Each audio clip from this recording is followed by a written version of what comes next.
What is up, Pats Nation? It's Patriots Global here yet with another video about the Rob Gronkowski incident.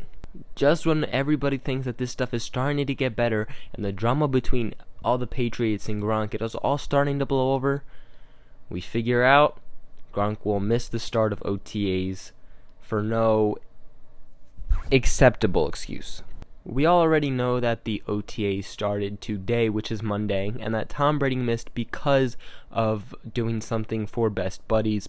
But it's even come out that Tom Brady will be missing even more time for other reasons. What will Bill Belichick say about this? I don't know, but let's be honest, he most likely will not be happy about players missing. Belichick commented on this incident saying he does know players will be gone and that he has talked to them, blah blah blah. But that doesn't mean he's happy about it. But the good part about all this Patriots drama is that as time is coming out, more info about this and the truth is coming out about the situation. We figured out that last training camp, Belichick pretty much embarrassed Gronk in front of the whole team because he was training in the TB12 facility, which Belichick does not apparently approve of. By the start of the training camp last summer, Belichick apparently called Gronk out in front of all his teammates, embarrassing him. Now, Gronk has tough skin. I mean, I'm sure that isn't the reason that he's contemplating retirement still, blah, blah, blah, because we find out that Gronk is contemplating retirement because of money. Now, look, I just want to start off by saying, for being the best tight end in the league, Gronk is definitely not making nearly the amount he could. You look at wide receivers that are making $14 million a year at least. Like, it's insane. And to be the best tight end and to not even really be making $10 million barely, it kind of makes you think a little bit. But that does not excuse the way that Gronk has been and how he's been very, very childish by not showing up to practice, by being ignorant, and leaving the organization hanging on what should they do. In the end, this is really only hurting Gronk, but I can also see where he's coming from. Gronk has 2 years left on his $17 million current contract, which he also restructured last offseason to include incentives tied to his performance on the field. So basically, they restructured it last season, which I do remember, basically meaning he could make more money depending on the amount of snaps he played, depending on how many catches, blah, blah, blah, this and that. It's all statistical.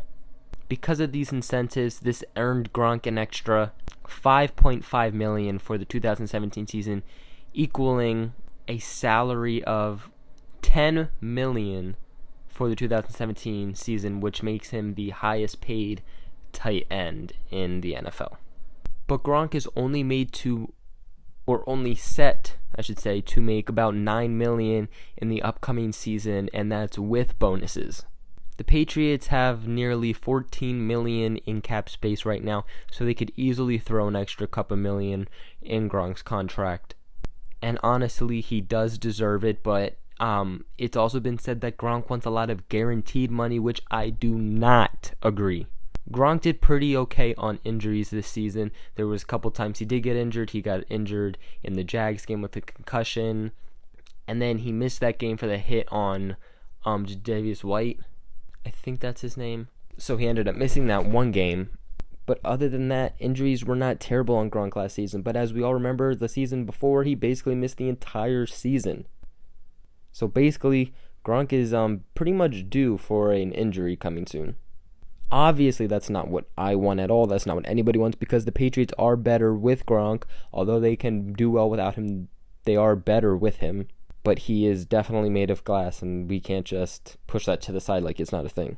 There's no point in bringing in all this guaranteed money for a guy who might end up missing the whole season. And for anyone that doesn't understand what I'm saying, basically, guaranteed money is, let's say we give him $10 million guaranteed money. He could get injured in the first game and miss the entire rest of the season, and he can still make that $10 million because it was guaranteed money. Unlike the bonus money, which we have done in the past, where if he plays a certain amount of snaps, then he gets this certain amount of money. But it's been said that he wants more guaranteed money than this bonus. And you can't blame Belichick for not wanting to necessarily give him this guaranteed money, because no one really wants to give this guaranteed money, like I said, to someone who could most likely get injured and miss who knows how long. But to end things on a high note, the Patriots have been in contract talks with Rob Gronkowski, and I'm hearing only positive things so far. So while he will mostly be missing OTAs because he's trying to, air quote, make a stand for his money, I do believe the Patriots will get something done with Gronk. Something that I do find funny before I end this video is that Gronk is basically sitting out to make a stand because he wants more money, but by him sitting out of OTAs, he is losing $250,000 because of it. So pretty much his stubbornness is costing him money. Truly, I'm just done with all this bullcrap, and I hope that the Patriots can get it done, but in the end, nobody wants a player on the team that does not actually want to be there. That's not good for chemistry or anything like that. But that's the update on Rob Gronkowski and all this drama going around with the Patriots. Let me know what you guys think in the comments below, and subscribe so you know when I post more videos, and make sure to turn on my post notifications so you get a notification when I do post a new video. Other than that, take care, Pats Nation.